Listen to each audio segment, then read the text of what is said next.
Okay, I had asked a question in my community section. Do you think gas prices will go down if the Keystone pipeline was opened? A few people said yes, some said they don't know, some said no.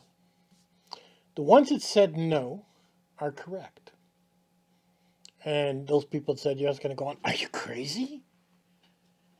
Come on, use some common sense. Supply and demand. The more oil we have, the cheaper the gas prices. That's true. But you're missing something. First, let me say this. I want you to know what a CEO does. I mean, these guys make a lot of money. In every company, you have a CEO. Now, his job is to delegate, to give direction,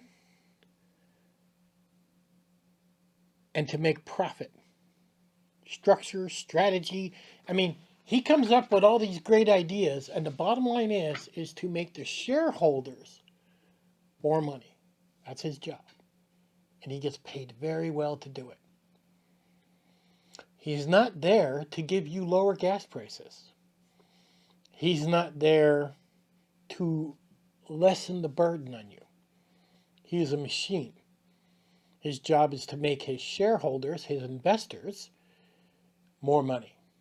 And that means taking the money out of your pocket. Every corporation has CEOs and they have shareholders. These people are not your friends. They're crooks. They're greedy. But that's their job. Let's look at some information on the pipeline. And this is probably one of the most important videos I've ever made for people to understand what's happening here in the US and other countries. Let's first understand the pipeline. I gathered a little information, and I'm going to read this stuff to you and help to enlighten you a little bit. No matter how you look at it, Keystone XL would be bad for wildlife, especially endangered species. Many species live along the proposed pipeline path and in areas where the tar sands oil is produced. If the pipeline was built, it would decimate habitat of these species that rely on. I mean, that's crazy. It would destroy wildlife. So that pipeline is strictly money. It's not about environment and it's not about animals. It's not about your great grandchildren being able to see them. It's about getting tar sand oil sludge from Canada to the US. Now, you automatically think that if we bring that oil into the United States, we're going to process it and we're going to turn it into gasoline and our gasoline prices would go down. That's not why they wanted it. Now try to remember, Trump really wanted this thing. Biden stopped it. There's something there. The whole idea of digging up this tar sand oil from Canada is to send it all the way down to the south, put it on ships, and send it to China. It wasn't about processing here or giving us lower gas prices. It had nothing to do with that. And it's sludge. It's not even good oil. It costs a lot of money to process that stuff. So they wanted to build this pipeline from Canada all the way through the U.S. And let's understand something. Some people would say, yeah, well, now they're sending it by rail and truck, and they're still hurting the environment. Catch 22 at that. You see, when you run a pipeline, nobody checks the pipeline. They don't have fancy robots that go through the pipelines and look for cracks or anything like that. They don't even pay a guy to drive along the pipeline and check it. They don't give a shit. Okay, their job is to make money. And it doesn't matter if your environment gets changed. It doesn't matter if you're drinking swamp water. It don't matter if your health, if you catch cancer. They don't care. All they care about is getting it from point A to point B. A pipeline could be open for a month while oil is dripping everywhere, and all of a sudden some Indian walks along and says, "Oh, look at that!" and he calls somebody. Nobody knows. They don't have anybody checking them. When you haul by train or you haul by transport truck, if there's an accident, oh, we can't cover that up. Everybody sees it. So they actually get to it and clean it up a little bit quicker. Not that I like that either, but it's better than the pipeline. So that is basically what's going on with the oil that everybody thinks we're going to get cheaper prices with. Now, we have to understand some things here. Let's say, because Biden did say there's something like, I don't know what it was, like 7,000 sites have been approved or something. That's somewhat true, not true. You have to understand that once a site has been approved for oil, you're looking at usually a minimum, I think about 5 years by the time you start drilling oil out of it, is what it is. So, because they got to do permits, they got to do surveys, they got to check, they got to set up machinery. And a lot of times when they're done doing their surveys, they find out there's no oil there. So they may have wasted 2 years looking there. So they are constantly looking for new sites and trying to find things and using high-tech equipment to find this oil, right? So, but when they finally get it and they start drilling, then the oil comes up. But wait a minute. If they have all these other sites they could be drilling at, and they haven't even started to do these surveys, I mean, you think they would. I mean, if we're on a shortage of oil in the U.S., they would be doing this, right? We're not on a shortage. And that's the funny thing about it. There's no shortage in the U.S. of oil. Not at all. Remember, what's the job of the CEO? It's to make money off you. Profits for the shareholders. That's it. Well, if I go and drill in 10, 20 different places and I dictate all this and I say, come on, let's get the oil. Well, what happens to the oil prices? It goes down. Hey, that's great for us. But not for the CEO. If the oil prices gas prices go down, then all of a sudden the CEO's like, oh my God, my shareholders are losing money. They're going to fire me. And they'll get a new CEO. They'll get some heartless bastard don't even care. And that's what goes on. Well, why do we pay $2 or $3 one minute and then we pay something higher? Again, everybody wants to blame Biden. No. There's a lot of deals that go on in the background. And that's what people don't understand. You're not ran by a president. Well, somewhat. You're ran by CEOs. These are your masters. Elon Musk, you're ran by him. These rich elite people run you. And they have one goal in mind. It's not to worry about the poor little bird. It's to put more money in their pocket. Do you think Elon Musk is over there firing all those rockets off is good for the environment?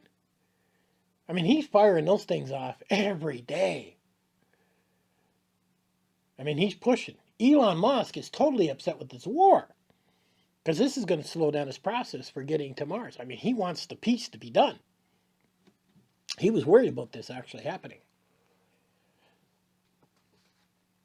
So, oil companies actually in this country get to choose who they sell to. Did you know that? And they also get to choose whoever pays them the most, including exporting to foreign countries, they make more. So all these countries are competing for this oil. The CEO sits behind his desk and goes, well, China's offering this much. Maybe we should send them, 20,000 barrels. And then China gets back to him and says, hey, well, give us 50,000 barrels, we'll give you more. Really? Well, that's going to look good for my shareholders. So, yeah, let's sign that off and send some there. Well, oh, wait a minute. The U.S. gas prices are going up because we're sending too much to China. Well, they're not really bitching. They're whining a little bit. Those whiny Americans. We're okay for a while. Send some more to China. Oh, look at that. First quarter, my shareholders are happy, and the Americans are pissed. Haven't you noticed that the Americans get it up the ass every which way? I mean, you just look at, we are sending trillions, billions over to Ukraine. And they say there's 3 million people that are homeless. We need them sent up stuff. Heck, I got churches around my area that are collecting clothes and everything to send there. We got people starving here in the U.S. They got 3 million people that need help. Go Google this. 35 million Americans are starving here. And they didn't even include people on disability and old age. This is just what's going on in this country. But 3 million people in another country is more important than 35 million Americans? That's another video. It really is, to explain that one. The whole idea was to move oil, shitty oil, from Canada to the bottom of the U.S., put it on ships, and send it to China. Now, you can look all this stuff up. It's on the internet. And it's sad that this is all going on. But not one of these oil companies give a shit about our environment, give a shit about your grandchildren, or give two shits what you're paying at the pump. So everybody wants to blame Biden. I love that. I really do, that people want to blame a president. If you understand how business works, Biden has nothing to do with it. Biden actually did everybody a favor by not allowing that pipeline to go in, because none of that oil was going to come to us. And it would cost way too much money to process. Instead, Biden actually saved the environment, which really surprises me, because normally when it's a senator, a governor, I mean, all these people are crooked. They don't give two shits about you. When I hear people say, write your senator, oh, give me a break. Give me a break. You don't think in the background it's going on where they say, look, we want to build a factory over here. We know it's going to pollute quite a bit. Some people might get cancer, but, we'll hush it up. And if you allow us to do this, we'll give you $4 million. The senator says, you got a deal. I'll approve that. And here's my bank account overseas, and give me $4 million. This goes on all the time. This is not nothing new. The problem is, usually you end up with a few good guys and a few crooks.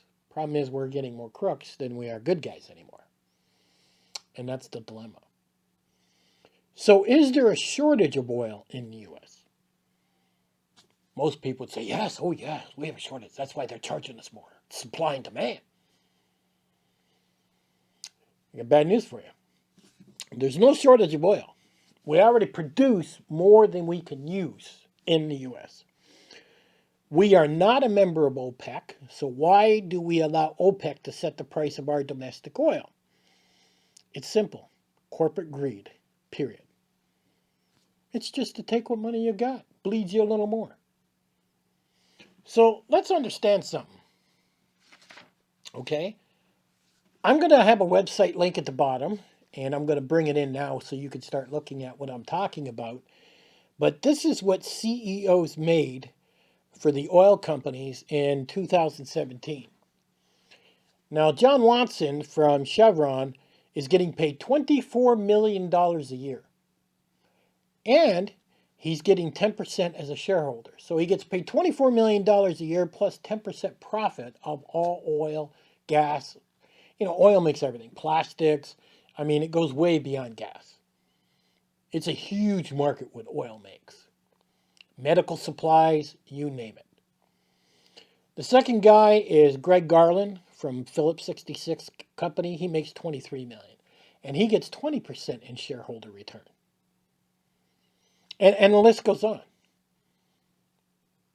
Do you think these CEOs are going to take a cut?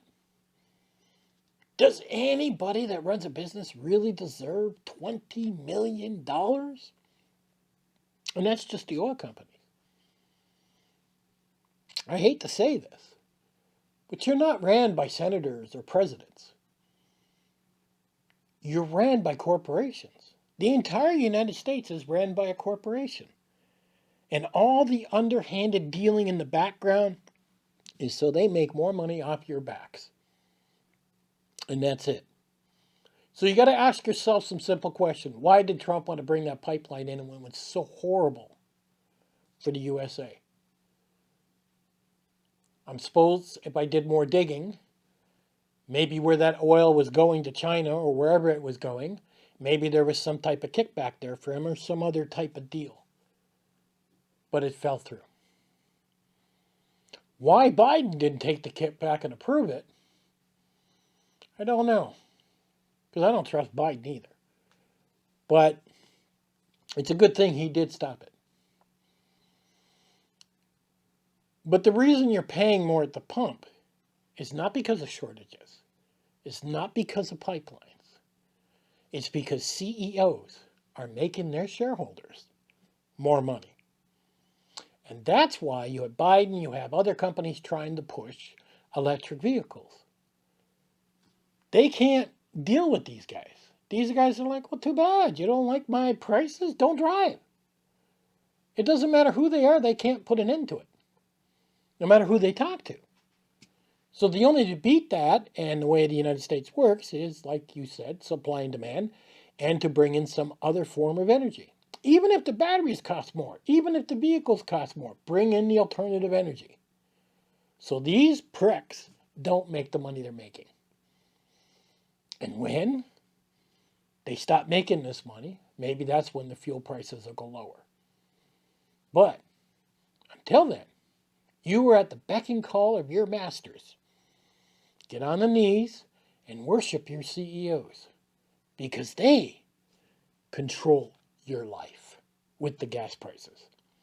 There is one thing that you can do as Americans, Canadians, Britain, if you want to stop these high prices. Everybody stop driving for 3 days and not go to work. 3 days. Could that happen? Would that happen? No. Because Americans do not stick together right now. And until that day comes, you will have to abide by your masters and listen to the corporations. And whatever gas price they dictate, you will pay. You will bitch, you will whine, you will moan. But it will do nothing. Because the bottom line is, history has proven action always speaks louder than words. And until Americans speak up and exercise action, your gas prices are going to keep going up. Of course, crime has gone up too. Maybe if enough crime goes up because of people drilling gas tanks, maybe then the CEOs say, okay, we made enough money with China. Let's lower the gas prices 50 cents. So, every time you're at the pump and you pull that nozzle, isn't it nice to know you're paying some guy $24 million? And that's one guy. Imagine how many people are being paid below him.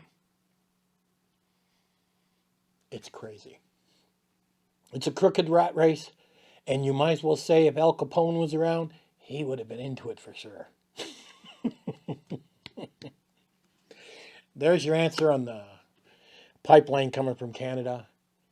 It has nothing to do with us except misery. Catch you guys on the next one.